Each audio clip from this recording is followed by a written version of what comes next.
Welcome to the Samwelb12 Experience.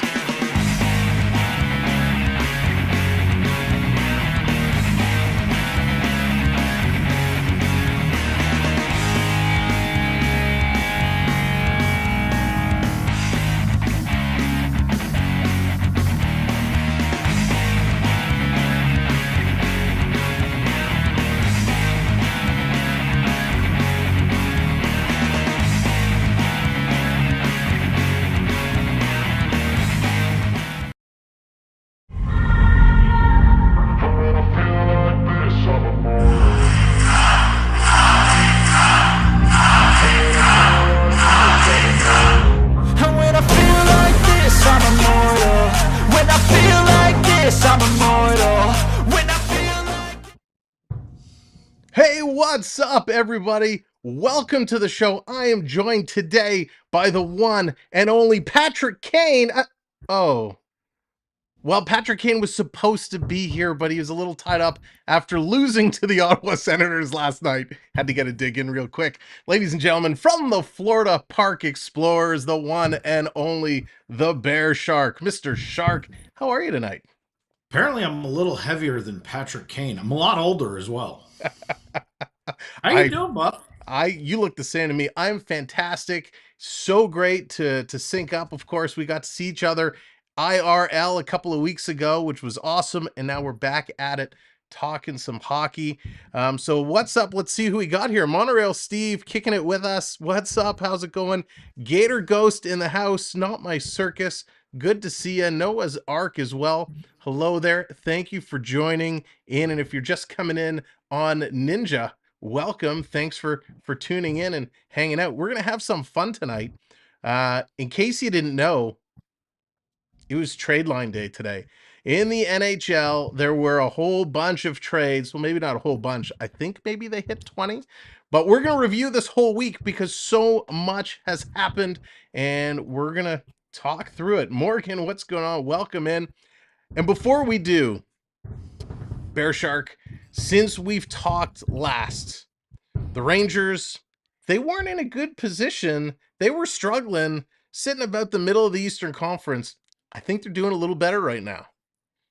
Just a tad. Hey, look, you know hockey. I mean, at the end of the day, you're up one day, down the next. We went on an 8-game streak, then lost a couple.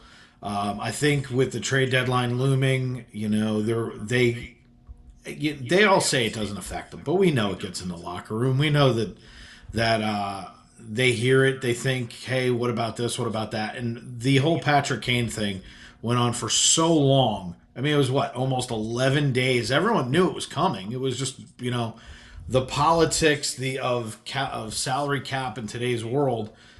They would have pulled the trigger 10 days ago if they could have. Very, very true. Dallas, what's going on? Welcome in. Dennis, what's up? Oh, hey, you dropping the freeze. That positions itself really nicely. Thanks, Triton. I hope you're doing well, buddy. Dennis, you hit the nail on the head. Luke Shen, we're going to talk about him, but boy, he comes in, lays it into Nazem Kadri last night in Calgary with a nice hit at the whistle, taking him into the boards, showing that he's still got it. And I didn't realize, there it is, Dallas. I didn't realize Luke Shen is leading in hits this year from the stat I saw for defensemen, which is pretty stellar for, well, I'd say an old man, but he's not really that old in hockey years. But hey, let's jump right in. We got a lot of ground to cover tonight. Daniel, what's going on? Good to see you. I'm glad that Quick went to Vegas. Yeah, Quick had a quick stint in Columbus. Oh, Triton, you missed. Your aim is terrible. All right, we're going to go in and talk some trades. Maybe? Oh boy, we're getting the color wheel. The color wheel, you know what that means. You know what that means. It means I can't do anything. It will take a moment. Then it'll switch to our trade screen because this is what streaming is all about. Bear Shark, did you try maple syrup yet? Dallas wants to know. It's a lot more fun when you have to produce and I can just sit here and watch. Yeah. Hey, I didn't order a Triton on the table. Love it. So as soon as this wheel of death goes away and it's actually going to allow us to switch to the screen with the trades, we'll be able to jump right in. But of course, there we go. We knew it was going to come up. Just took some time. So what we're going to do, we're going to scroll back. We're going to go back a couple of days and we're going to review all the trades over this week because there was a lot. And where we're going to kick it off, we're going to start way back with the Tampa Bay Lightning. If I can go back a little bit more. You told you there's a lot of ground to cover. And we're getting messages coming in, but you know what's funny? The alert box isn't going to show, but that's okay. Triton's redeeming the robot. All right, so we'll get you your robot. Let me get us to our starting position here because this resets every time. Here we go.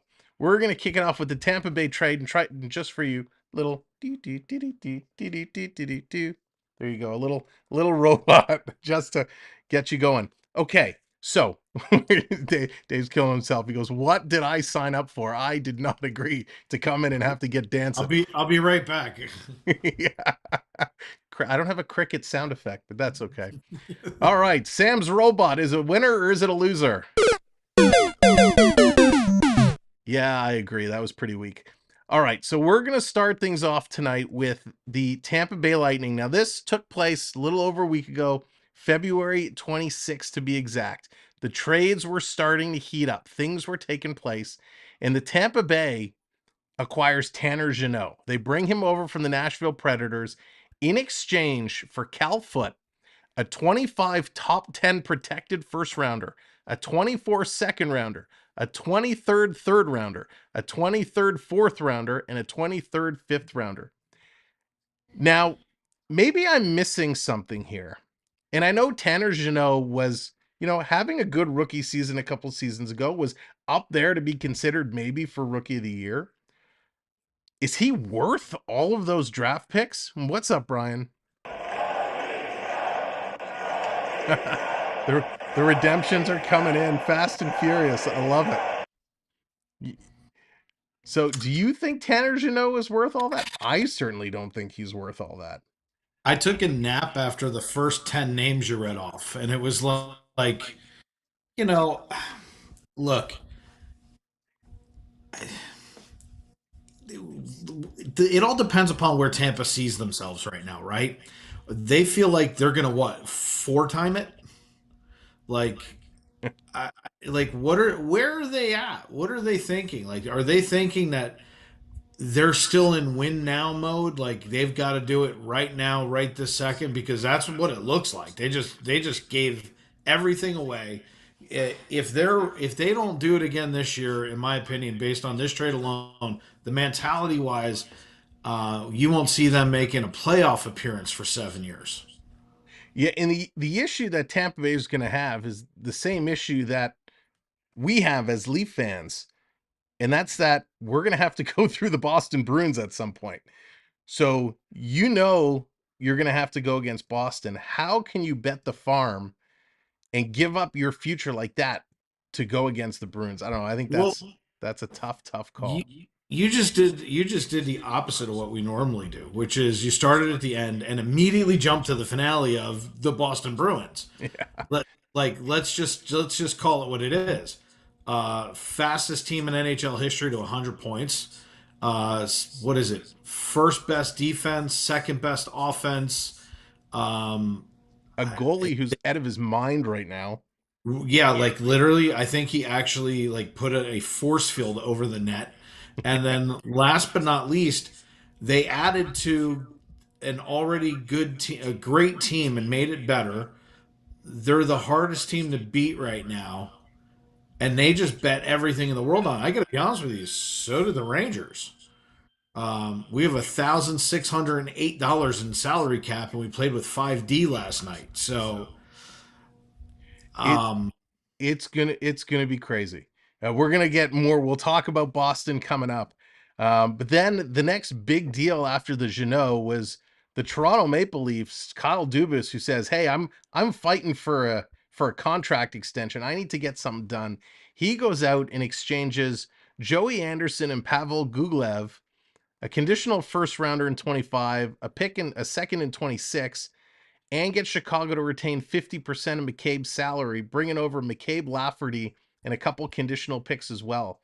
I love this deal. When I saw this come through, I fell off the couch. Sam Lafferty, yes, he's a fourth line player. He's not going to be a second line superstar, but he's got wheels. He can hit. He's got some hands, so he can score. And Jake McCabe, I mean, talk about Brian McCabe and how popular he was when he was in Toronto. Jake McCabe is a very similar style player, but probably has a little bit of a better shot than Brian McCabe had. I love this deal. I was so excited when the Leafs got this going. And it didn't stop there. Oh Trying to yeah. who do you want me to cheer for? All right, I'm gonna cheer for I don't Cheer know. for me. I'm gonna cheer for the Bear Shark. Um, Vancouver kind of got in between some of the Leaf moves, exchanging, sending Riley Stillman to the Sabres. Not a huge deal. I happen to like Riley Stillman because he started with my Florida Panthers, but he goes over to Buffalo. Edmonton Oilers, sends Puljujarvi over to Carolina. I actually like this move for Carolina. It gives them a good third liner in Puljujarvi who could play second line, but again, not a big trade by any means. Um, as we start going up, Marcus Johansson, a lot of Caps fans wanted to see Johansson get out of Washington. He goes to Minnesota. Nothing there. Then the Leafs come right back and make another move. And this one had me shaking my head. A lot of Leaf Nation fans were like, what is going on? Rasmus Sandin, who's this prospect drafted and raised and coached and trained by the Leafs, they send him to the Capitals for Gustafsson and a first round pick in 23. And I believe that first round pick was actually Boston's. So it's not going to be any higher than 28. So you're at the end of the first round. Now, it is a big draft class this year, so getting anything in the first round is probably better odds than it would be in a normal year. But Sandin, man, there was a lot of Leaf fans that put a lot of stake into this kid's future, and to see him shipped out for Gustafsson, who happens to be having a very good year. He's having a career year, but I don't know. This one made me shake my head a little bit. They didn't stop Yeah. there. They went even further, and this kind of made up for a bonehead move and trading Sandin. Um, they flipped Pierre Engvall for a third rounder and then turned that third rounder into Luke Shen. When I first saw this come across and saw Pierre Engvall was being shipped out, I was getting on the table and dancing the way AAU Triton's little emoji was dancing on our table minutes ago. I was so happy to see Engvall go out, a 6'5" player who plays like he's 5'10", just didn't have what it takes here in Toronto. Card guys, what's going on? Welcome in. And then they turned it around, and I actually said it on stream before this happened. The rumors were there. Leafs were looking at Luke Shen, and I said, please don't bring Luke Shen back to Toronto. Please don't bring Luke Shen back to Toronto. And what happens? They turn around and they get Luke Shen, and I was like, eh. But after watching him last night, I was actually okay with it. He was skating. He was faster than I remember. Still slower than Giordano, but he was okay. And he hits. He's so physical. So I was super, super impressed with Luke Shen. And the problem Toronto has right now is they have like 9 NHL defensemen. Last I checked, you can really only dress 7. So it's going to be very interesting. Oh, car guys, we miss you too. Rob and Trish, what's going on? Welcome in. How's it going? Um, wasn't sure how it would be after traveling so far. Yeah, you know what? It was my Luke maple Shen, syrup. you're maple syrup traveling so far. Gotcha. Um, Luke Shen and Gustafsson both played last night, didn't practice with the team, jumped right into game action. It was a little shaky because, well, they didn't practice. So they're figuring out the system on the fly, but they still held their own. So what do you think of all these moves the Leafs made? Pretty much they were all in like an hour of each other.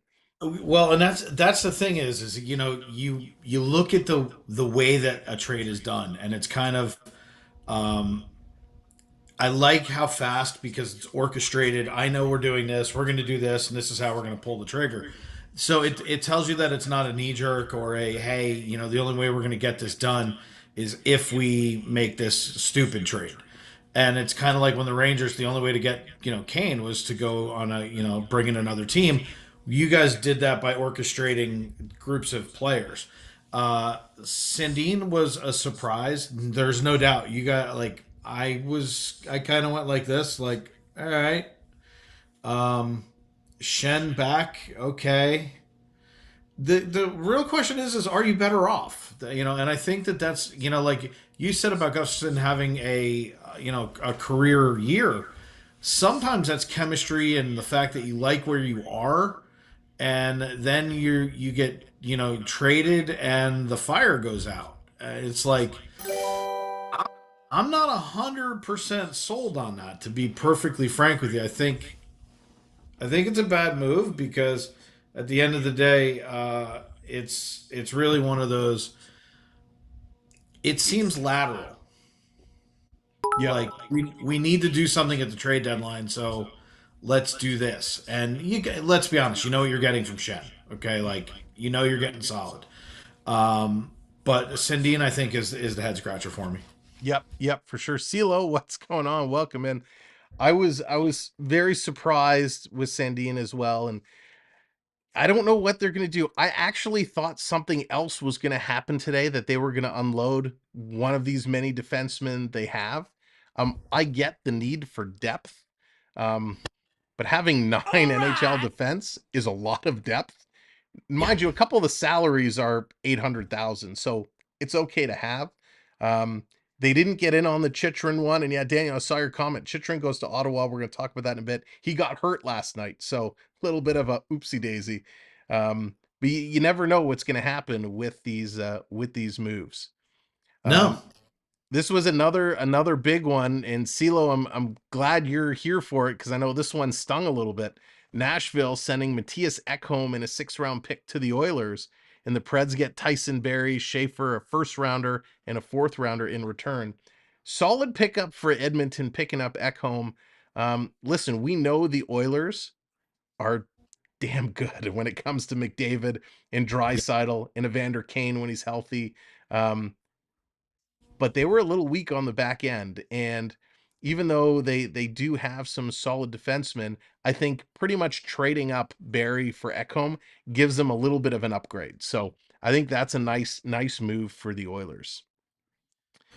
Yeah, and it kind of goes back to what I've been saying about the Predators all along. They're doing a structured rebuild while they're moving along, and that kind of shows that we've got something of value. We can pick up some more to put on like uh, on the AHL teams or even a little further down the road. But what they're looking at is how do we rebuild? How do we get because they're strong as death right now. Like I don't want to take it away from the Preds, but at the same time that's not a power move. That's we want to make sure, as you were saying about depth before, this is a depth move. This is to build up, what's behind it and what's coming up in the pipes right now. So Yeah. again, I think everybody's looking at the top 5 teams right now and going, are we really going to beat them? Yeah. AAU Triton has a question, wants to know if you have any dad jokes that are better than mine. All of mine are Christmas jokes There you go. or kid jokes like, um, let's see. Why? Well, I didn't know if I told you this news today. Did I tell you that I got fired from a canned juice company? No, you didn't. I did. Yeah. Apparently I couldn't concentrate. Yeah, I heard that about you. Did you Bella? If Bella was here, she would sit there like she kills him with like the kid dad jokes. Like what's the kind of tree that fits in your hand? Palm tree. You know, I love it. I, I one I line. cheat. I have a calendar with all of them, so it's good.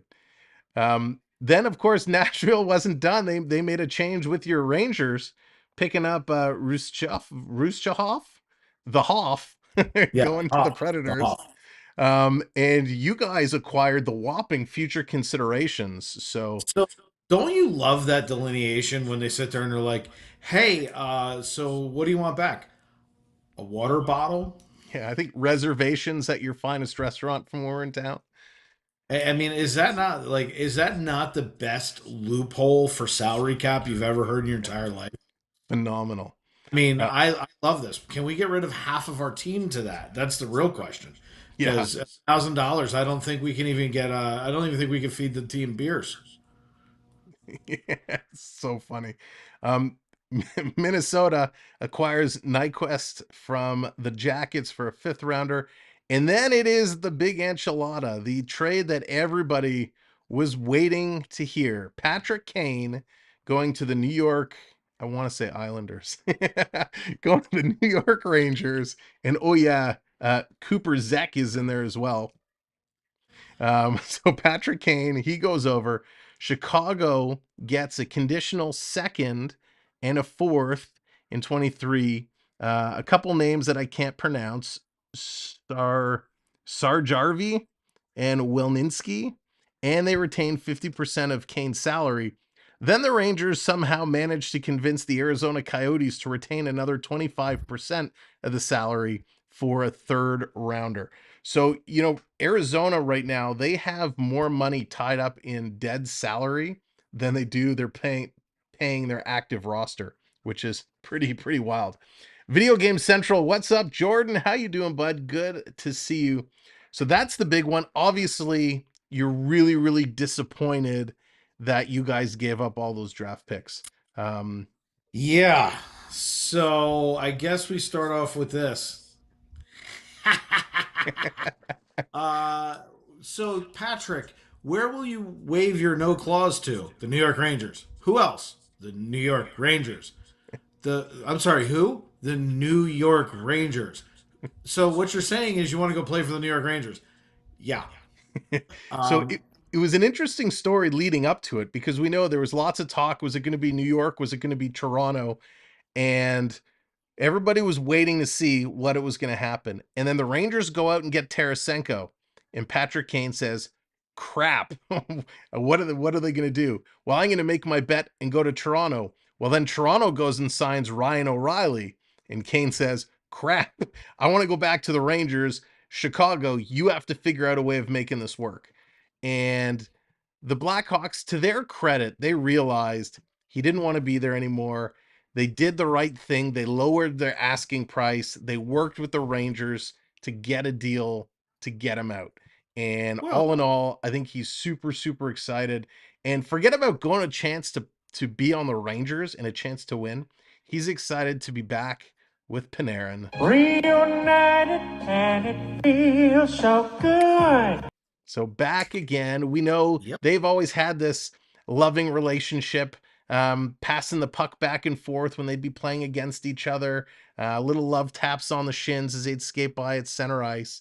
So nice to see that they're going to be reacquainted and get a chance to play together. Well, the thing is I was looking at it when a couple of days ago, and they were projecting what the lines could be, and I realized that not we have almost three number one lines. I mean, there's definitely two, and our number three line is as strong as death. Number two line, and then you look at our fourth line and go, hey, you can't win them all. But it's one of these things where I've never really been a fan of all star teams that put together rosters like this. Um, but this is a fit considering even Tarasenko was sitting here going, "Yeah, I can't wait to play." Or Trocheck and Tarasenko were both like, "I can't wait to play with him. This is going to be so much fun." But then when you put the kid line out there and they're all sitting there going, he's like our idol. Like we can't wait to play. Like I can't wait. Like this is gonna be so much fun. Like dude, it's Patrick Kane. Like this is cool, man. So there's gonna be a lot of fun. Like watching him last night, you could tell. And he even said after the game, he has not been more nervous for an NHL game in over a decade, and that says a lot about his excitement to come play. It'll revitalize him a little bit. I mean, come on, he did 7 goals in 2 games. Like, I think we got the best end of this deal. Yeah. Do I feel bad for Chicago because he really screwed him? No, That not even a little. Not the biggest fleecing of this trade deadline. And I don't even think the Jeannot deal was the biggest fleecing. There's another one coming up that I can't wait to I don't hear disagree, your opinion but I on. gotta say one more thing though. Chris Drury, not worthy. Yeah. What in the world did this? Where did when they fired John Davidson? I was pissed. Well, I'm not Yeah. going to tell you I wasn't. I was. Chris Drury comes in. Dude, Tarasenko, Trocheck on a long-term deal. Now we have Patrick Kane. Like, thank you. It was pretty good.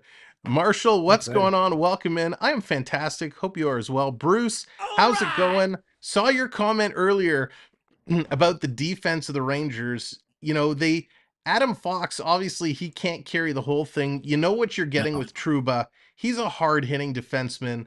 Lindgren, he's pretty solid. Like he's a decent defenseman for being 25-year-old. Same with Keandre Miller, right? He's 23. His game has vastly improved this year from last year. So when you get into kind of the bottom end of the defense, you know, the bottom three defenders, yeah, they're not as strong. But I think with the top three, with Fox, Truba, and Lindgren, they're really going to lead that squad. I think And they'll be okay. let me say this though. I'll say this because I gotta defend one person in that bottom three because he's an up and comer. It's Brendan Chen.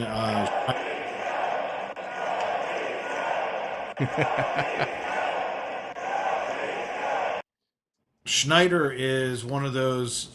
He's a physical kid. He's still learning. The reason, and he's earning a spot right now. But the reason he didn't come up quicker was his hockey IQ was a little low. He wasn't sure where to be on the ice. He got beat a lot. Now that's starting to tighten up a little bit.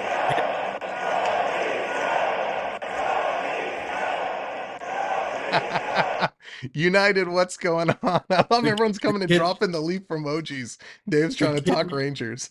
Oh, I don't care. But it's like the kid likes to fight. He likes to hit. It's a good thing. I will say one thing though. I think it's our biggest weakness right now is the Rangers D. So That's funny. Canadians are disrespectful. No, I'm just kidding. So anyway, what it boils down to is it's definitely our biggest weakness right now. And Shesterkin, he's been he was a .896. I mean, you got problems if your D is weak and your goaltending is not. You're gonna have issues. There's no doubt. I think what I would love to see, and then we'll move on because I know we're gonna go down the road. I think we're gonna see Devils Rangers, but I want to see me and you. I think it would be so much fun to watch us in the playoffs together. Oh That man. would be That would ridiculous. be so much fun. And thank you, AAU Triton, $5 super chat. Rangers who? Only good team, Toronto Maple Leafs. He's Hey, officially AAU, converted. I control your treats. Oh, that's funny. Thank you so much, AAU. I love it. Marshall's coming in, the Habs going all Habs all the time. I love it. All right, let's move on. And this is where the beginning of the biggest fleece of the trade deadline shenanigans takes place. The Columbus Blue Jackets send Garkov and Korpisalo. Oh, United. Oh, United coming in, dropping that freeze. There you go. Korpisalo and Garikov to the Kings. Now, there was rumor actually that both these were coming to Toronto, but I think everybody at some point was rumored to Toronto. Jonathan Quick and a couple picks going to Columbus. As soon as this trade was announced, Jonathan Quick came out and it was like, WTF. I do not want to go to Columbus. I do not want to be playing here. And he made a real big stink. And I'm going to scroll up a little bit because we're going to come back to Jonathan Quick momentarily. So that goes down. Lars Eller goes to the Colorado Avalanche, which is good. Gus Despair goes over to the Hurricanes, which I think is a great pickup for Carolina, trying to get tough to go against Boston. Ronick to the Canucks for a couple picks. Again, I like this for Vancouver. I don't know what Detroit was thinking. That's a key piece that they're sending away. Chychrun goes to the Ottawa Senators for a bunch of picks, going back to Arizona. Great pickup for Ottawa. They're not getting much traction because, well, he got hurt last night. So we'll have to see how long Chychrun's going to be out. Terry, what's going on? Welcome in. I don't know. Marner's mom is shy tonight. She doesn't want to come out. But yeah, unfortunately for the Senators with Chychrun, that's just unfortunate. If we keep going here, it's coming up real soon. Name sticking off goes to the San Jose Sharks. Name sticking off has bounced around on trade deadline day more than any other player. Every year, this kid is traded. Mikael Granlund, he goes over to the Pittsburgh Penguins. Nice little pickup there. Again, trying to get a little tough. This was a big one. I want, how far up is this? Oh, there it is. Okay, let me scroll up and then we'll come back. Then here's the second half. Columbus sends Jonathan Quick after a day to the Vegas Golden Knights after Quick whined about going to Columbus. He goes there in exchange for Michael Hutchison, a 7th round pick in 25, and they have to retain 50% of Quick's salary. So this is the biggest fleecing of them all, in my opinion. If we go back, I'm going to open up on my other screen here just so I can get it all accurate. Of course, I've gone too far. So remember, they gave up Garakov and Korpisalo and now gave up Jonathan Quick. And so essentially all they did is turn Garakov and Korpisalo into Michael Hutchison, who, sorry, Michael, you're terrible. A 7th rounder, and they take 50% of Quick's salary. So it's like, take our all-star defenseman and one of our best goaltenders. Let us take 50% of this huge Jonathan Quick salary and give us a 7th rounder and a goalie who can't stop a beach ball. Way to go, Columbus. So my last statement was I couldn't believe when we fired Jonathan Davidson and wound up having Chris Drury. So yeah, like I guess I'm vindicated twice in one segment. Um, there's a strong head scratching right now, and if you watched the L.A. Kings, it was Doughty and Kopitar did an interview afterwards, and they were talking about Quick going. These guys were like in tears, like they didn't like you. You really stop and think about this. What did L.A. do? Like, if you go all the way back to the beginning, that's the one in this whole thing. It's like, yeah, Columbus is stupid, but it starts with L.A. L.A. just, I, I thought it was a stupid move. Yep. And I think for the folks in the chat trying to do the slots, I think you have to put slots and an amount you want to roll in the slots. I think that's how it works.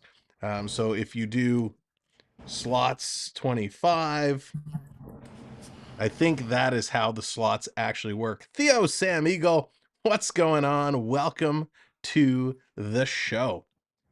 So yeah, LA, I mean, I think this is a nice pickup for LA. Clearly, I think they were having some issues with Jonathan Quick. Let's be real. Jonathan Quick's been around for a little while, right? Yeah, He's going to go to Vegas. He's going to back up Logan Thompson, give him some relief, some coaching, help him along. They pick up a nice young goaltender in Korpisalo, a great defenseman in Garakov. So I think it's a really nice move for. yeah. But on if you're talking a paper move, I agree with you. But Mhm. when you're talking about a group of guys, and this is the same thing we were talking about before, if you're having a season, a season to remember, and you get traded, that a lot of times that goes away. I would even go so far as to say, remember Marty St. Louis when he came to the Rangers? He was a train wreck when he came through the door. He just couldn't function. Same thing with Gabrick, except Gabrick wanted to go to LA. Same thing with Theo Fleury, a train wreck coming to New Yeah, York. yeah. But it happens a lot in New York. I hate to say that, but the simple fact is you might have just destroyed a locker room, Yep. and that sometimes is harder to come back from. And you sit there and go and you look at it and go, but they're so good on paper. You lost the locker room because sometimes that heart and soul. Matt Zukes, when he went from the Rangers, it was like that someone took the air out of the balloon. They just died. Yep. Yeah, it is tough. And that's a very good point. I didn't even think of that when it comes to the locker room and changing your locker room around for a couple of pieces that, I haven't looked up their deals to see how long, they have left, how long they're going to be sticking around. But that seriously, could be a disturbance that is really, really difficult to come back from. Hopefully not the case, but definitely could happen. One of the other big moves coming up, and sorry, I'm just trying to find something here real quick because that's what happens. Quick. Here we go. That's funny.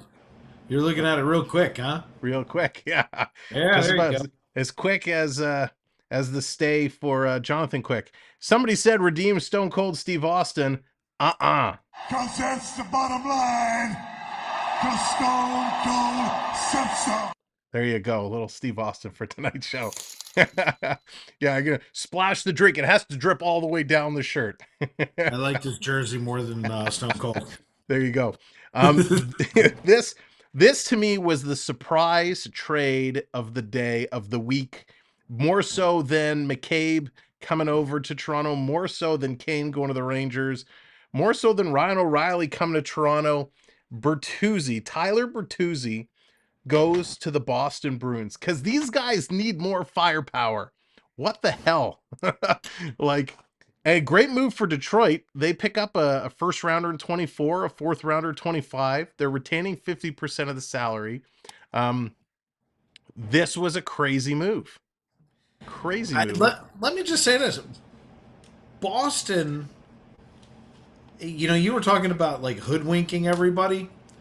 Who would want to do a deal with them right now? Well, you'd have to want to do the Red Wings deal, which is nuts, by the way. Yeah. I mean, if you think about it, retaining 50% of the salary is hilarious. You're already in line to, I mean, we're looking at contenders, aren't we? So let me get this straight. You got Tyler Bertuzzi to come over, and you got them to hold 50%. Yeah. And by the way, talking about Columbus being as bad as they are, they just tied it up against the Seattle Kraken. It's 2-2. I'm kind of blown away about this because of how good they are. The fact that this is a great trade for them. Mhm. And it just shows their front office capabilities because I have to eat some crow. When you and I did a show not but a couple months ago, when before the start of the season, what did I sit there and say? Boston would be one of the worst teams in the league. Oops. Yeah. Ooh, I also called the Devils to be kind of poor, but oops again. But kudos to Boston, man. I mean, their front office, their coaching staff, and their resiliency, they put together something absolutely, it's kind of epic. They really have. And United, oh my god, you talk about Rhino. Rhino was the best. I don't have any AJ Styles ones though. I should get one. And yes, Daniel, they re-signed Pasternak as well, which On a was just monster. a massive deal. Massive deal. Let me bring up, actually, there's a bunch of signings that have been going on. But it all started, well, wow, heck, we're already there. We may as well talk about it since we're talking Detroit Boston. Detroit re-signed Dylan Larkin 8 years at 8.7 million. Pasternak signs in Boston 8 years, 11.25 million. So you see that deal right now. You see the numbers that Pasternak is putting up and how important he is to that team. Next year, Austin Matthews is going to be up for a contract extension. Rumors say he wants $15 million a year. At this point, he only has, what does he have, like 26 goals, something like that, 28 goals. He's not playing like a $15 million player. David Pasternak signs for 11. Matthews is going to want to pay 8 years as well. I think he'd probably get a little bit more than Pasternak, but if Pasternak sets 11.25, that sets the bar for me. I don't think I can offer Austin Matthews 15 million. I'd rather get Pasternak at 11 million. I actually agree with you. And, especially with watching what the restricted free agents and the unrestricted that are coming up at the end of this year. You turn to, obviously towards your team, and I'll look at mine and realize we went out and got a bunch of rentals and we gave up a ton. And we're saying win now, win now, win now. But, you can't blow this team up next year. But we don't, so how do you make this work? What is Kane going to be looking for? Well, he only wanted to come to us. He's going to give us a hometown discount. Yeah. Is anyone, still doing that? And, to your point, though, what do you think he's worth? If you're talking 11.25, are we talking 12 and a half, 13? And I think more than that, last year is one thing, but this year, as you said, 26 goals. Pasternak's the best deal. Yep. And I was And you, surprised at the 2-5, to be honest with you. yeah, me too. And I think they know, like, Boston has a ton of unrestricteds coming up. Bergeron at 37, maybe he signs for one more. Bertuzzi, he's an unrestricted. So is that a rental move that they bring him over? Or are they going to end up re signing him long term? So there's going to be a lot of decisions Boston's going to have to make. There's one, two, three, four, five forwards and two defense that are unrestricted free agents and two restricted free agents that are forwards. So that's a lot of players. And I think it's Which going to come down to what Boston does in the playoffs to determine who they resign and who they don't. without a doubt. But the other side of that is I like when you bring in rental players on an unrestricted free agency year because it lets the other guy know, hey, if I really want to be here, will I hold out and be kind of, a little strong in my deal? Or will I give in a little bit less because I want to be the guy who's here and not have that rental player come in? And, so I like when teams do things like this because, in a bargaining world, you got to play hardball. So I like the fact that bringing in a Bertuzzi because he may sit there and say, you know what, this is a team like I have no chance of winning the cup on the Red Wings. So I'm in contention right now, and I will Yep. be next year. So do I want to sign a 2-year bridge deal? If I'm Bertuzzi, I'm saying yes. Yep. Now, the only thing I'm hoping for, sorry, Boston fans, I'm hoping that you win the President's Cup and you get hurt by the President's Cup curse and you get knocked out by the wild card team in the first round. That is where I'm hoping for. You and me both, brother, because I don't want to go through them, and Nope. I'm already convinced that the Rangers are going to have a Subway Series. So I want to see whoever goes against them. I'd love to see that because I don't know why, but I just feel like it's Rangers Devils first round. Hey, you remember when we were talking about the New Jersey Devils and how much they sucked and how much Jack Hughes was a joke of a first round draft pick? Yes, I do. As a Om matter of nom fact, nom. I think those. Did you watch tape of that and repeat my words? Like I'm pretty sure that's exactly what I said. Oh gosh. Um, Yeah. so the Arizona Coyotes, they actually acquired a player. Jacob Voracek, he goes to the Coyotes. They needed somebody to lace up the skates. Was it So the Roadrunner? yeah, pretty much. Andres Bjork goes to Chicago for, again, the future considerations. Always a great deal. The Oilers pick up Nuke Bugstad and Cam Dineen from the Coyotes for a third rounder, Michael Karasing, and of course, 50% of Bugstad's salary. I like Bugstad going to the Oilers. This has given them more grit. So the Oilers are kind of jacking up for a little bit of a West Coast battle, which is nice because they're right on the bubble, right? They're in there on the wild card. They need to stay there. So I like that move for the oil. Sakura going to the Ducks, big deal. And this is an interesting one. I didn't see this one coming. It kind of squeaked in there. Max Domi going to the Dallas Stars for Kubota in the second round pick. Oh yeah, Dylan Wells as well. Max Domi, I was surprised when he signed in Chicago in the offseason. Um, Going over to Dallas is good because Dallas is a contending team. They're right at the top in the West, and they need some more grit. They need some more firepower. They still have a big lead over Minnesota, big lead, 3 points, but they have a good lead. I think they're first overall in the West, actually, by a point. So it's a nice pickup for the Dallas Stars to get some toughness going in there. I don't know anything about those things. The Rangers refuse to put anyone of toughness on there, including Ryan Reeves. Go ahead. My bad. All right, then it moves into today. So we actually now have caught up. We're going into trade deadline day, and the first real trade to kick it off was Nick Bonino, and I'm pretty sure he had a stint in Pittsburgh previously, but he returns to the Pens, a three-way deal. The Sharks pick up, yes, sure, thank you. They pick up a conditional fifth in 24, a seventh in 23, and Arvid Henriksen. I love when seventh round picks are going in. Like, what's the point? I thought it's crazy. It's The funny you Montreal, said that. That's the exact thought I had. It's like seventh rounder. And oh, by the way, we have this parting gift. It's a gift basket. Yeah, exactly. Montreal gets in on the deal. They acquire a fifth rounder in 24, Tony Sund, and they agree to retain 50% of Benino's salary. So, sure, why not? Now, I heard from my understanding, teams can retain salary for up to 3 players.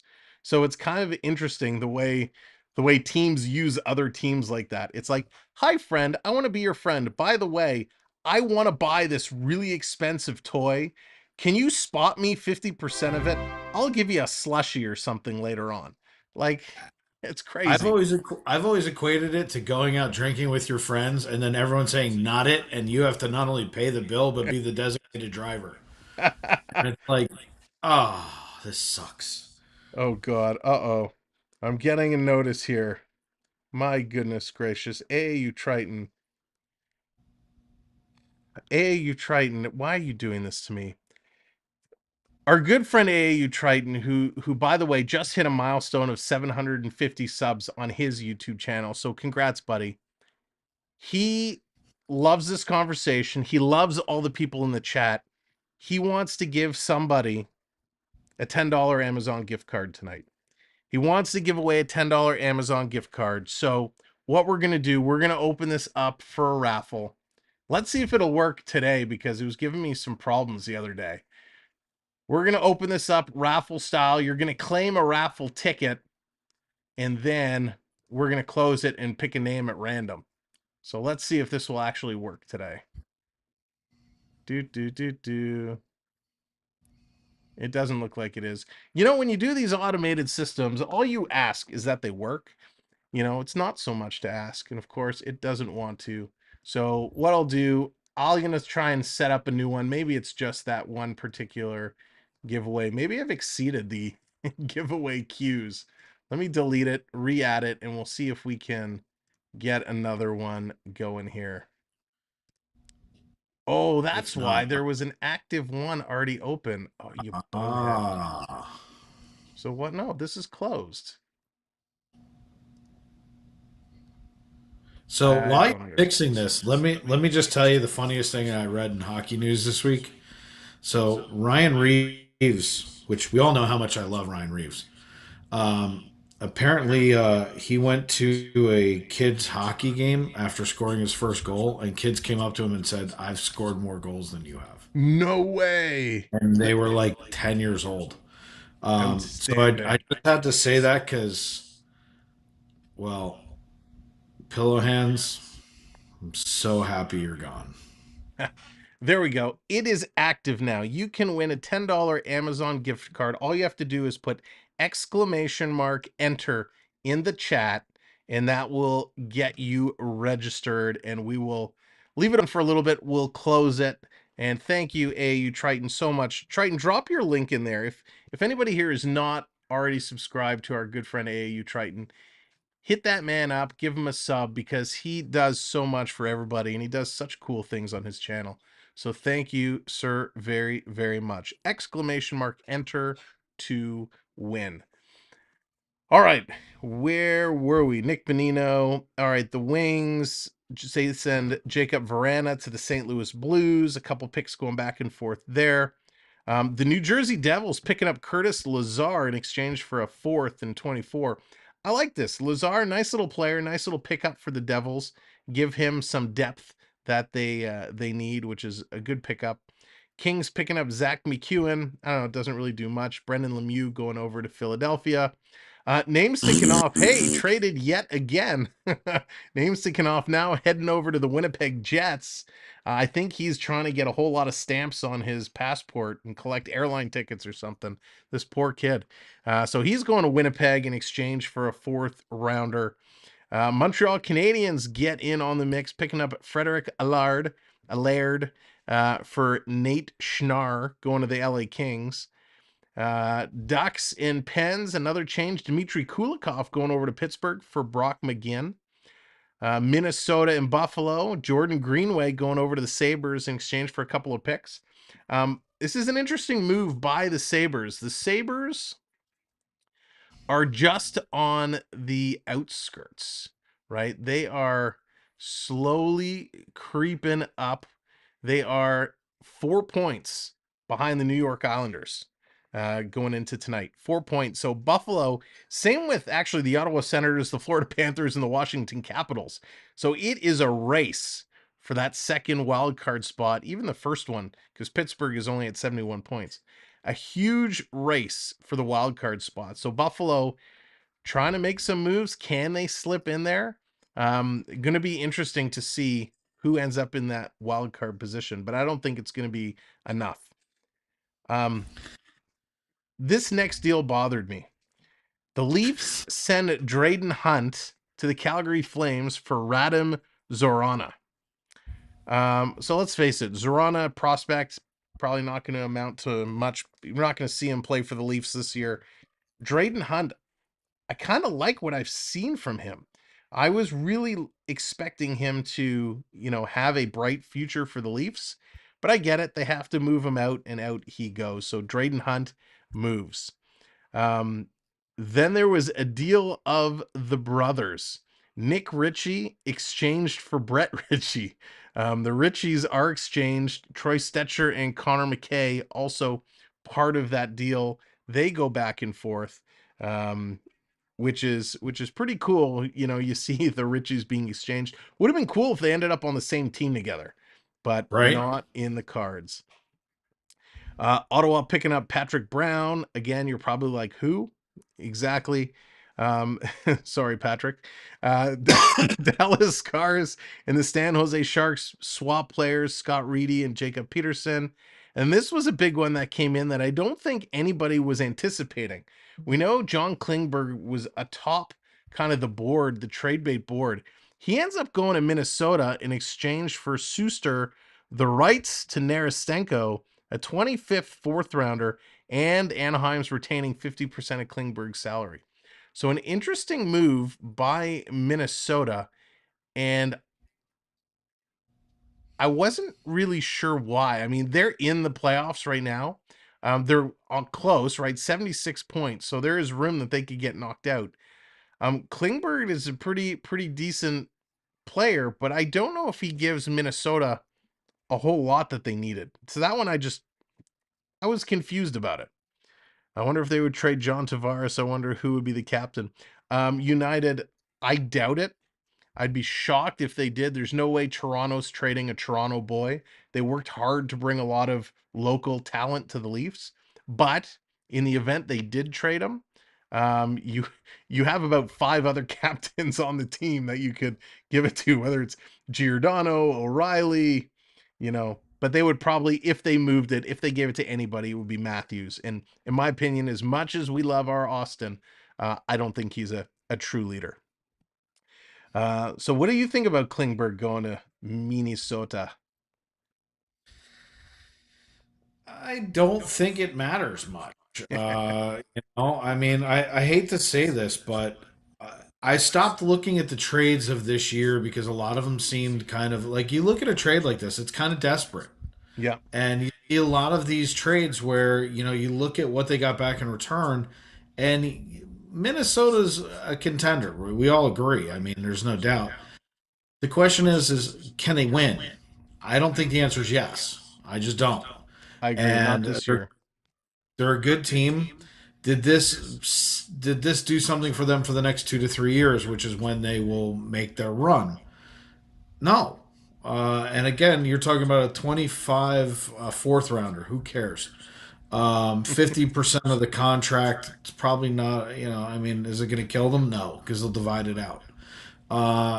But is it a great? No. The one that I want to laugh at, because I like making fun of him, is Lemieux. He got traded to the team where he looks like the mascot. And it's literally, I mean, he hasn't even gotten started yet, and Tortorella's already halfway out the door. Yeah. It's like they're blowing his team up again and saying, you suck. And I just got to laugh at Tortorella and be like, you just can't catch a break. Maybe it's time he goes and becomes a boxing coach or something. But everything that you're kind of talking about with these last minute deals and what's gone on today, do I think it affects the standings right now? No. Pittsburgh, they cannot seem to find a guy under the age of 30 to come play for them. And I'm just going to make fun of them because I actually wrote this down. They got older through the trade deadline. They brought in a 31, a 32, a 34-year old. I'm available if they want a fat old guy to go sit on the line, but I got to be honest with you. I don't see anybody other than the top line deals that we're talking about. My team, your team, Boston, and Devils. I mean, Devils bringing in Timo. I mean, it's those are the trades. Yep. If you're just coming in, you're just joining us, thanks for being here. We have a raffle going on right now. You can have the chance to win a $10 Amazon gift card. Just put !enter in the chat and you will be entered to win. We will close that in a few moments' time. Only a few trades left on the board from today. Oscar Sundqvist going to Minnesota as well in exchange for a 23rd, 4th rounder. Few Chase Prinskell and Strand being exchanged between the Ducks and the Sabres. Asplund going to the Nashville Predators for a 25 7th round pick, which essentially says, just give me something. I want to get rid of this guy. Gustav Rydick going to the Avalanche for Blitz. Austin Wager going to the Chicago Blackhawks for future considerations to the LA Kings. And then the last deal that trickled in was the New York Rangers picking up superstar Wyatt Kalnick for future considerations to the Vancouver Canucks. And that kind of rounds out all the trades that were going on. The big signings coming in, we talked about Pasternak. Sammy Bliss, he signs $1 million extension. Derek Pouliot, $750,000. Dylan Ferguson, $750,000. Nick Aube-Kubel. This is somebody the Leafs had signed and they lost him to the Caps. He signs a 1-year extension worth 1.225. Dante Fabro re-signs with the Preds, as does Kevin Lankinen. And that's going to do it for all the signings and all the players moving in the draft. So we're going to move it back over here. Here you go, Triton. We're going to dance. We're going to dance. little robot action for you, Triton. Thank you very much, sir. So that is it. That is all the moves. Now let me ask you, in your opinion, in chat, you can chime in as well. Who is the winner and who is the loser of this year's trade deadline day? What do you think? Because you know where I'm going. I mean, this isn't hard for me. So I'm going to say, I'll just get mine out of the way. Obviously, the Rangers destroyed it. They became contenders immediately, and I mean top tier contender. Do I think we're solid? No. What I think I'm most impressed with is the fact that we're still making trades. It was like, who was? But no, the winner is still Boston. Yeah. Bertuzzi's a huge pickup. They're the number one team. They're the team to beat. Boston is it at the moment, and there are only a handful of teams. I would say it's obviously Boston. I'm going to say Devils number 2, Rangers number 3, probably Leafs are right there number 4. I would say Carolina is there. Like it's a strong contender in that bottom 3. So that's who I think the winners are right now. Arizona, they always lose. I'm just expected. So they're the losers. I don't disagree. Boston, they made one move and that's all they had to make. They picked up a big fish that when you're holding 4 aces, you don't have to trade in cards, Exactly. And I don't think anybody saw that one coming. It just kind of happened, which is what I love about these days. The other big thing, I obviously have the Rangers up there because picking up Kane was a big move. The sporty guy, what's going on? The other thing, as much as the Leafs picked up a whole bunch of people, and if I include Ryan O'Reilly and whatnot in there, and Achari, if we go back that far, I don't think they were at the top. I agree, they're probably around that fourth, fifth marker in terms of deals. But I like the fact that Dubas got off his keister, picked up the phone, and made a ton of deals. Usually we don't see Toronto do anything this time of year. So the fact he did a bunch of stuff was really, really impressive. Sporty, I know you know your stuff. Who do you think the biggest winner is and the biggest loser is after today? He For put in me, Patrick Kane and Simo, which is yeah, Timo. But I think that Patrick. I got to be honest with you. I think that the Patrick Kane deal is probably the top tier deal. Why? yep, Because of how he handled it. He yep, totally sat there and said, "No, we're going to do what I want to do." yep, And I think that the Rangers did an incredible job in the. If we're just talking about the trade deadline, not where we're sitting, I think the Rangers are an A plus to pick up Tarasenko and still get Kane in a 14-day period. That's commendable. it was I mean, awesome. that's changing the face of your team. Yep. So I honestly think that the Rangers probably won in that regard. But do I think we fall number 3 in where we're going to be sitting come playoff time. Yeah. I think But the overall loser, in my opinion, is the Columbus Blue Jackets. Blue That Jackets lose, no doubt. that deal, those moves with Jonathan Quick were just stupid. I'm glad they made it right and they sent him over to Vegas, but boy, did they get fleeced big time. I agree with you 1,000%. Before we go through the out of town scoreboard, and well, there's only 2 games on right now. Let's close that draw. So last call to get into the raffle, Amazon gift card, $10 up for stake, hit exclamation mark, enter. Make sure you get in on that. We're going to close it and pick the winner in like less than a minute. So we'll give everybody their last chance to get in while they're getting in. The out of town scoreboard, the Kraken now up 3-2 over the Jackets, and the Edmonton Oilers up 1-0 over the Winnipeg Jets. For the Jackets, it's Patrick Laine from Boqvist and Johnny Gaudreau. Wow, Gaudreau actually gets some points. It was Jared McCann picking up his 30th from Borkstrand and Vince Dunn. Eberle his 14th from McCann and Wenberg. Boqvist from Patrick Laine and Grubninson. And then Wenberg again from Tavainen and Vince Dunn. So nice job. Wenberg heating up, Eberle heating up that top line for the Kraken, just getting going, which is awesome. For the Edmonton Oilers, oh, it wasn't. I was going to go out on a limb and say it was McDavid that scored. It wasn't. It was his other half, Draisaitl. Draisaitl, his 37th from Nugent Hopkins and Zach Hyman. All right, let's close this raffle and give somebody a gift card. Now we're going to pick the winner. Oh, I got to close it first. So we're going to close that up. And the winner is going to be, oh, hang on. Gaudreau almost scored again. I had to turn and look. I got to find my noise. You're such a hockey guy. Such a hockey guy. Dallas Hockey Girl, congratulations. And Dallas Hockey Girl is the winner. Way to go, Dallas.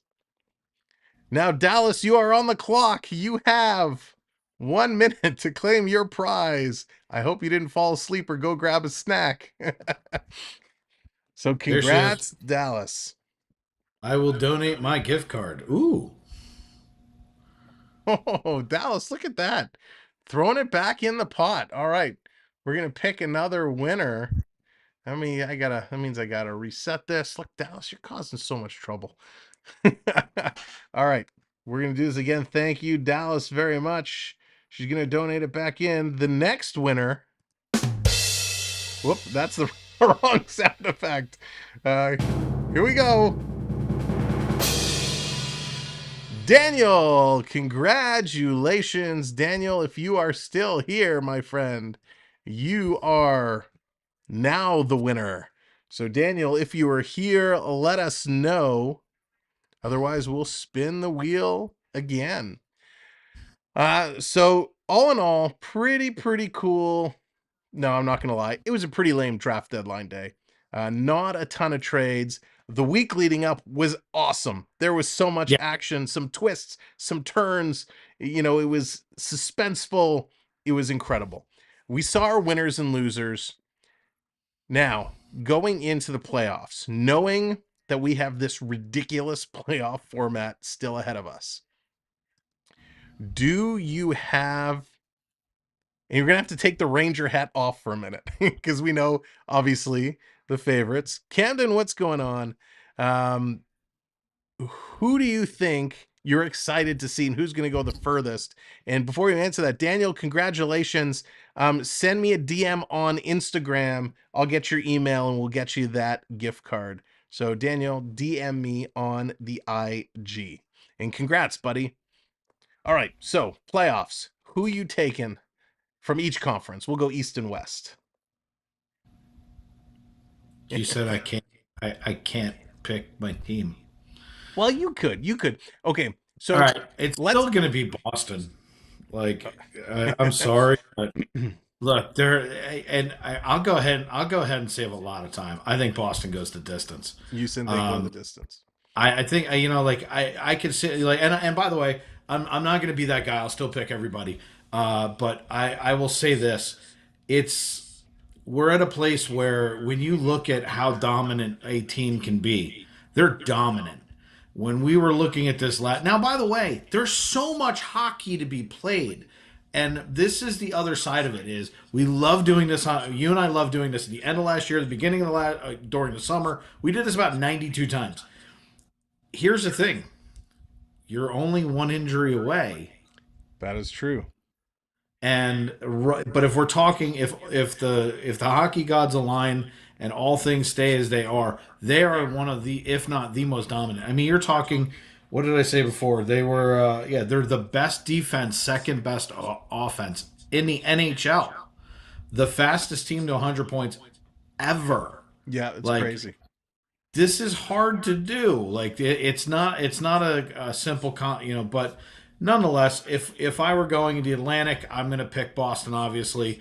Metropolitan, I'm going to pick the Rangers. I have to. The Rangers look dominant. There's nowhere around. Wild card right now, I'm probably picking Pittsburgh or I don't know, probably Pittsburgh. Yeah. Jordan, no Thunder here. We're not getting Thunder. And Theo, you are correct. He says the Ranger hat is pretty permanently attached to Dave. I kind of picture that when you say permanently attached. It's like, you know how Bam Bam Bigelow had the flames on the side of the head? Bigger Dave has that big Ranger logo all over the head. I had to take my hat off because it was like I had no light on my face, so I had to take it off. But so if we're going into the Western, I thought Colorado would fare better than they are right now. But I'll go ahead and say, shouldn't have signed Georgiev. You're welcome, Steve. And you know what? I think about that all the time because some fool took him in the hockey pool. I don't know who that is. I advised everybody in the league not to take him. And it's really amazing how one goaltender can make such a difference. Colorado, with the best team, one of the best teams in the West, really struggled to get in a playoff position. So that's pretty amazing. Sam Bearshark will Boston right implode. Now, you're saying Dallas, Minnesota, right? So you got Dallas, Minnesota, literally 3 points apart. They look, I mean, their records are eerily similar. So you just kind of look at it and you go, that's going to be a toss-up. I like Minnesota better than I do Dallas, but I think Dallas might have made a better move. And then when you get into the Pacific, let's be perfectly honest. I think, me personally, looking at the number 2 team being LA, getting rid of their goaltender, literally one of the hearts of the locker room, with your 2 superstars that are basically saying, hey, we're not happy. When your superstars aren't happy, they don't score.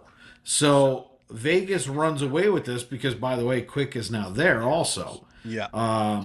And that's after being a crybaby. So whatever. But at the end of the day, I think what you're talking about, if we're going to go the distance, I mean, is it going to be Vegas, or if we're saying Minnesota, which one of the two of them are a little bit better of a team? I probably go Minnesota only because I think Vegas has locker room issues as well. But the underlying thing is, can the Rangers beat Boston? I don't know. Um, Yeah. it really comes down to if they play like they played last night. No, but you're also talking game one. Patrick Kane's nervous. There's no chemistry yet with Panarin because they didn't even get a practice together. Yep. Will that second line become dominant like the first? If it does and it starts to roll and we roll on all four cylinders, the Rangers are probably one of the few teams, in my opinion, that can beat them in a playoff scenario. You guys are probably number two in my book as to the team that can beat them, tied with the Devils. Because the Devils have a good team right now, and bringing in Timo Meyer made a big difference to them. Huge. So, but if we're being realistic, it's Boston. Yep. And let me just go ahead and tell you something. I threw up in my mouth saying that. I kind of agree with you. As much as I want to say Toronto's going to get out of the East, I don't think so. I think they're going to get past Tampa Bay. They'll probably end up playing Tampa in the first round. I think they'll do that. They'll end the curse of not being able to get out of the first round. They'll go to the second, and then that's where they'll probably end up facing Boston, and Boston's going to Well, shut them you down. beat them last time. It wasn't that. It was the refs screwed you guys. I mean, let's just call Exactly. it what it is. You guys beat Tampa last time. It's are you gonna is lightning gonna strike twice? I think But they you will. I guys think got they have a both. better team. I think Toronto is a better team than Tampa Bay right now. Now saying that, they need their top six forwards to play like top six forwards. If they don't, that series is going to be over awfully quick because Tampa's still tough and they're still dirty as anything. When you have Oh, Pat without a Maroon doubt. and Corey Perry there, so See, you got a good point with that though, and that's one of the things that I didn't even address. The Rangers have no grit. mhm. The only person who's worth anything, and I'm not saying that they all don't stand up for each other. Trouba loves to just lay people out, and we've got a couple of people who can do a little bit of some fisticuffs. But the truth is, we got nobody that can handle anybody going long term. So that dirtiness that you're talking about in Tampa also comes through on a couple other teams, and you get that wear and tear. It's what happens in the playoffs. So that position of who's going to finish without having to play, does it throw off timing? All of these things become really relevant as the playoff picture starts to fall into place. And I would say to you, injury, and we're playing every other night right now. Like we just did two back to backs. Mhm. Then you're gonna have those every other nights. You're gonna do them. Every team does them. It's where's your depth? How to coaching hold people back, maximizing that ice time, so that this way you don't have players that are tired when they get to that point. But I think Dallas even said about Boston imploding. It's possible. Any team is capable of going on a losing streak, and it doesn't take much. Look at Shusterkin right now with an under 9%. He's a .9, I think, or 901. His confidence is in the toilet. But if he gets his confidence back and he goes on Vesna Trophy Cup run again, He can now would be the steal it. time. Yep. Hey, Yeah. Kate, welcome in. Good to see you. Um, Yeah, you're right. It injuries come into play, how your body holds up, and your goaltending. And we have that same issue on Toronto. Yeah. If Matt Murray cannot get healthy, and they're going to have to run Sammy into the playoffs with Wall backing him up, that's going to be a challenge. Anthony talking about Boston in the house. Anthony, the Muller man, what's going on? Um, the question with Boston, we know they have Marchand and Pasternak and now Bertuzzi and all this firepower. We know they got some good kids on defense. They got skill, they got grit, they got toughness. The question for me is Linus Allmark. This kid is playing his brains out. Listen, he has a goal this year. Um, Allmark has been absolutely incredible. I knew he had the talent in Buffalo. I was waiting for him to break out. It never happened. Now it has. Can he continue the pace of play he is at?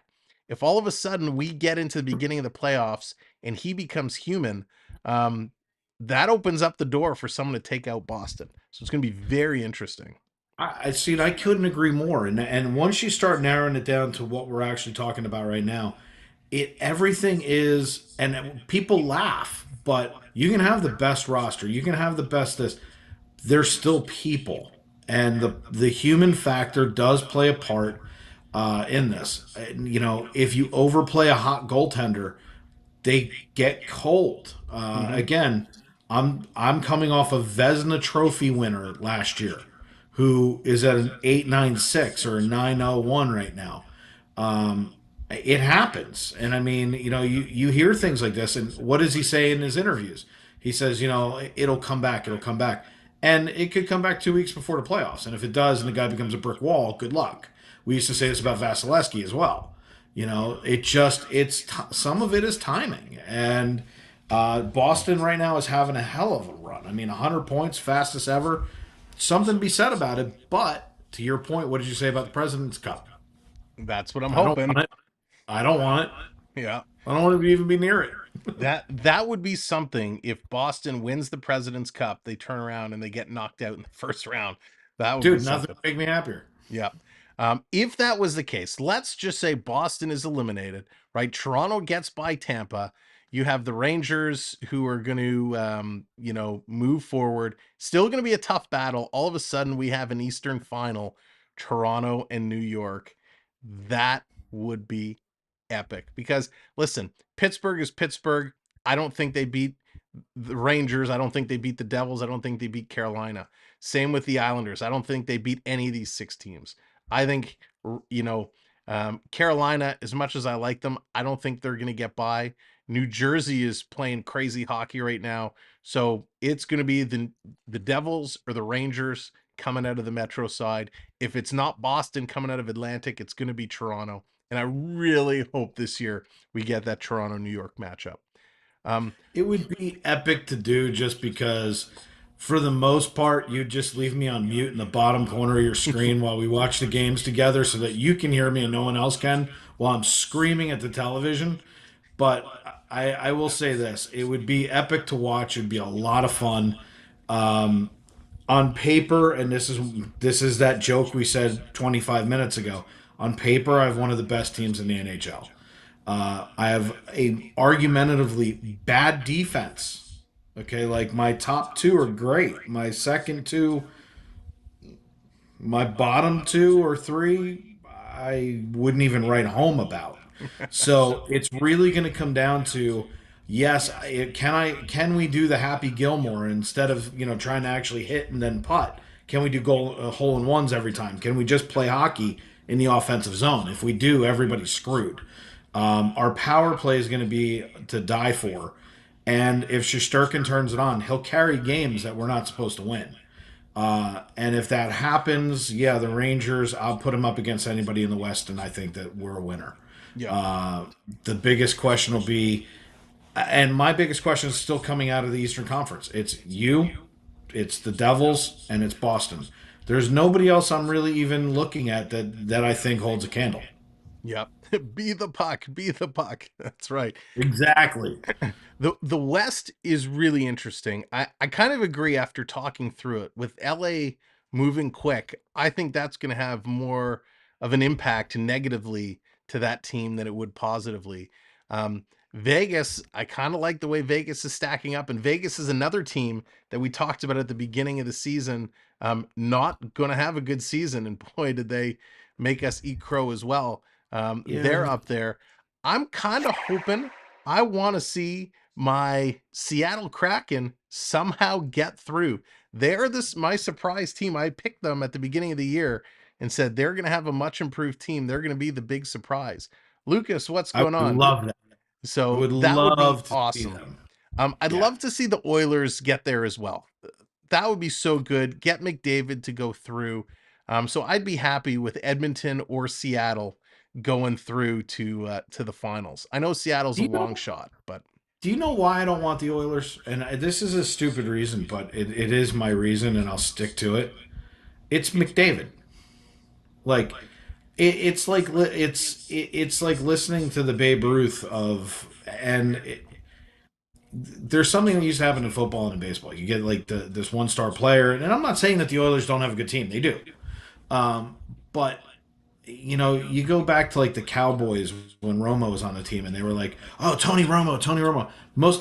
He might have had good stats, but he had no playoff wins. He had no anything. Like he didn't have any like attributes, and it's not that McDavid isn't deserving. He's phenomenal. He's phenomenal. But I don't think one guy should be that much, especially when we're talking about like listen to how you're talking about your team and the way that they maneuvered pieces and they made it work.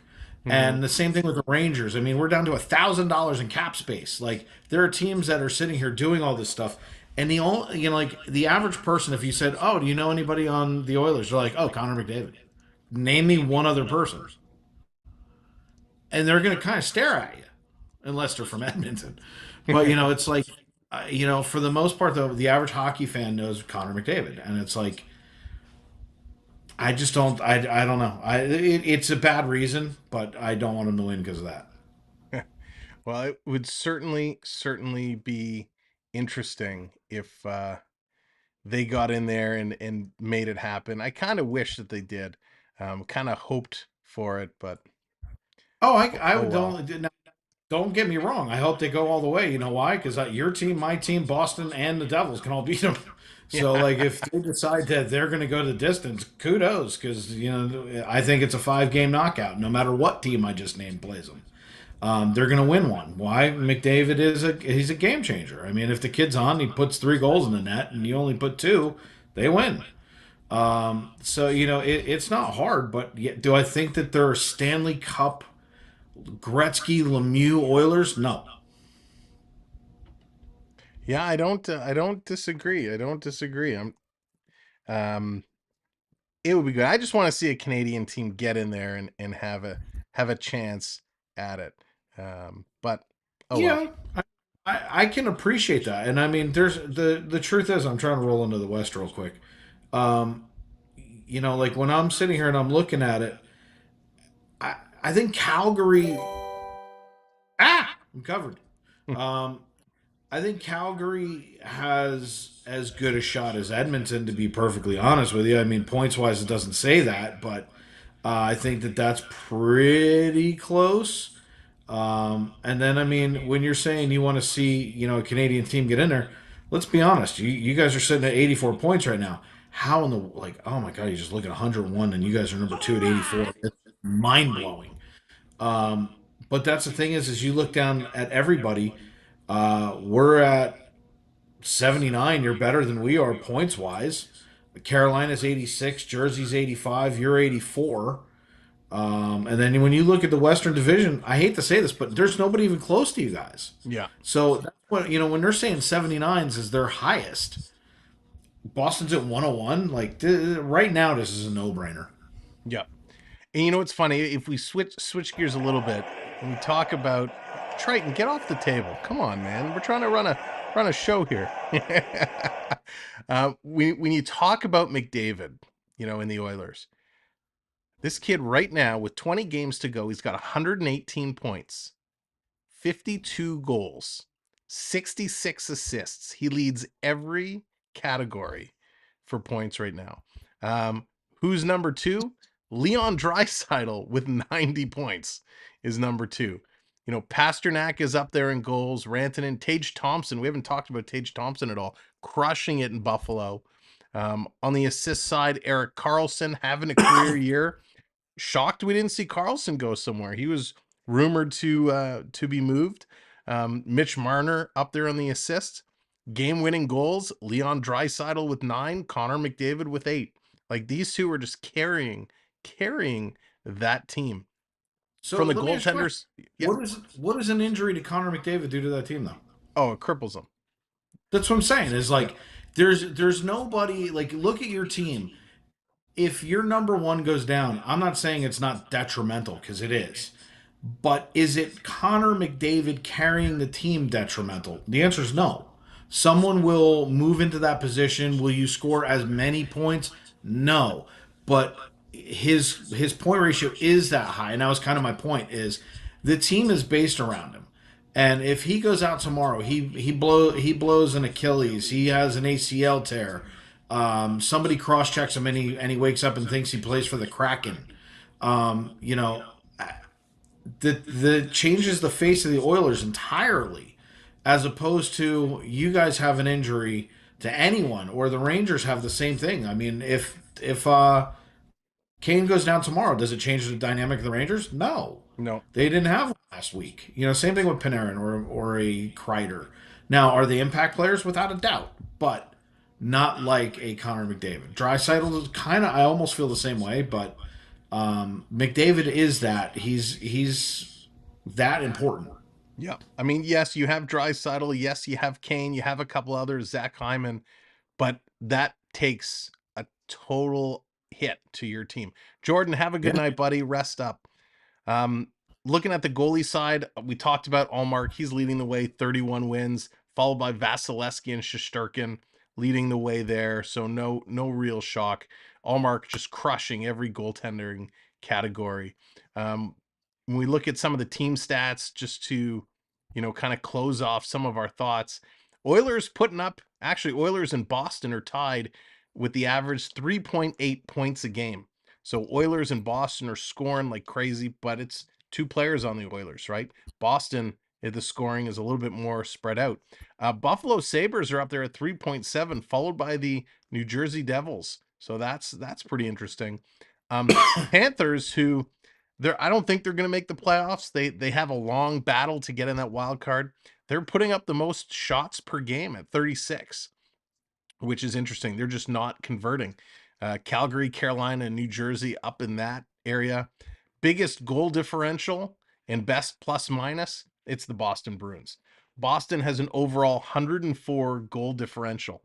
You know what the next highest is? The New Jersey Devils at 54. That's quite a difference. It shows you how much Boston is scoring when they and how few goals they're giving up. When they have a 104 plus 104 differential, and the next close team of the New Jersey Devils is a plus 54. Toronto right behind them with a plus 48. So that's pretty darn good. The defensive categories, goals allowed per game. Boston, they're only letting up just over 2 goals a game on average. They're scoring almost 4 and they're only giving up 2, which is pretty amazing. Save It's like percentage, a Jedi it's Master Boston. net. It's ridiculous. Yeah. Some of the other big categories, Toronto doing a good job on the power play. They're up there, but so is Edmonton, Tampa Bay, and Ottawa. Boston has the best penalty kill in the game, 86.9%. So they're doing a fantastic job there. So that just rounds out, kind of confirms a lot of what we were saying about some of these teams and how well they're doing. All right, Triton, have a good one, buddy. Appreciate everything that you do, my friend. So thank you for all the support. So that pretty much sums up. We covered the trades, we covered the signings, we covered the winners, the losers, the playoff possibilities, and where we think it's going to go. There's only one way that we can close out tonight's stream. It's trade deadline day. We've covered all the NHL stuff, and the only standings there's left to look at and give an update is who's winning the hockey pool. It's been a while, and we got to give it up. A little chunky sauce still leading the way, 124 points. In second place, the Beliefer with 97. So a huge lead for a little chunky sauce. The problem, though, a little chunky sauce, is you don't have a lot of games left to play. You have gone over your projected games for every category except for utility by plus 20. So it's going to be an interesting stretch because they're only going to be able to get their utility slots in for the remaining games during the year. So that only gives them how many utilities? There's only really one utility slot. So they're running out of games. So does that open the door for the Beliefer to get up and catch them? We'll see. DC Dumpster Fire back at 87 points. Jordan's Disney Wish sitting at 4th place. Tijuana Donkey Show dropped down to 5th. California Golden Seal sitting up there in 6th. On the power play, sitting in 7th. Detroit Damien Dazzling Dogs in 8th. Way down in 9th place is the Samwelb12 Experience. And then Chocolate Starfish rounding it out. Gordon, what's going on? So congrats, a little chunky sauce. We'll see if you can hold on that lead. So ladies and gentlemen, that's going to do it for tonight's show. We appreciate you coming and hanging out. If you don't know this guy over here, the Bear Shark from the Florida Park Explorers, check them out. They're in the Disney parks almost every day when they're not vacationing. But even when they're vacationing, they're still live. And the best thing about them, A, they have a lot of fun, but they'll do some shopping for you. You like what you see, they'll take it off the shelf and pick it up for you. So definitely check out the Florida Park Explorers. Wow, they have an invisible Mickey. Oh, he's so cuddly. He's pretty big, actually. Holy cow. That's my Hatbox Ghost that Michelle Elizabeth gave me. Oh, very cool. So check him out. And Dave, anything you want to tell the few people that are here about your channel that don't already know what you do, or those that are watching on Team Replay? Treat yourself. We Treat actually ship yourself. directly from the park. We're actually a concierge service, if you guys don't know. So if you're coming down here and you need services done, shopping, we're about to. And this is something Sam knows, that he doesn't realize that this is kind of like new. But we are officially opening up our t-shirt shop and personalization store coming in the next week or two. We also have some on fire now. Whoa, I'm on fire. I better put myself out. But yeah, other than that, I mean, we're shipping treats. We ship to Canada. So all you folks up there, don't worry. We ship to you. It doesn't matter whether it's food, pins, merch, or otherwise. And other than that, we just love bringing you guys the Florida parks. Nice. Oh, I finished off the bag of caramel corn from the park. So delicious. So delicious. You know what's downstairs in my house right now? You would freak. Oh my God, that stuff is so good and it's so addictive. So right now downstairs is caramel butter bars. There's raspberry almond bars, lemon bars, pecan bars. There's boxes of fudge, beaver nuggets, popcorn. This is all stuff that's got to be shipped out. But do you have any idea how hard that is to not just go downstairs and be like, yeah, it didn't make it. Yeah. Here's a refund. Dallas wants to ship some Dole Whips. Dallas, I don't know if that would ship well. All you got to do is put it back in the freezer and reconstitute it, then just whip it. There you go. As long as it doesn't leak on the way, right? I vacuum seal everything. There you go. So definitely, if you haven't already checked them out, check them out. You'll see me over there in the chat all the time as well. They're just so much fun. For me, Samwelb, it's leaf, leaf, leaf, hockey, hockey, hockey. We have a good time. Our next game, I think, is going to be Tuesday as we take on the New Jersey Devils. I maybe should look at the schedule and figure that one out. But it's going to be a good time. It's always a good time. We're going to follow them right through the playoffs and beyond. Sam, can you do the voice, Lucas? Oh, you know what, Lucas? I don't have it on this scene, but I'll do it for you. Acknowledge me. That's my Roman Reigns impression. It's not very good. But hey, it's all good. Ladies and gentlemen, thanks so much for hanging out. It's been a blast. We will see you on the flip side. For the Bear Shark, he's over here, and the Florida Park Explorers, this is Samwelb12. We are out of here. Go hockey, go, and good night.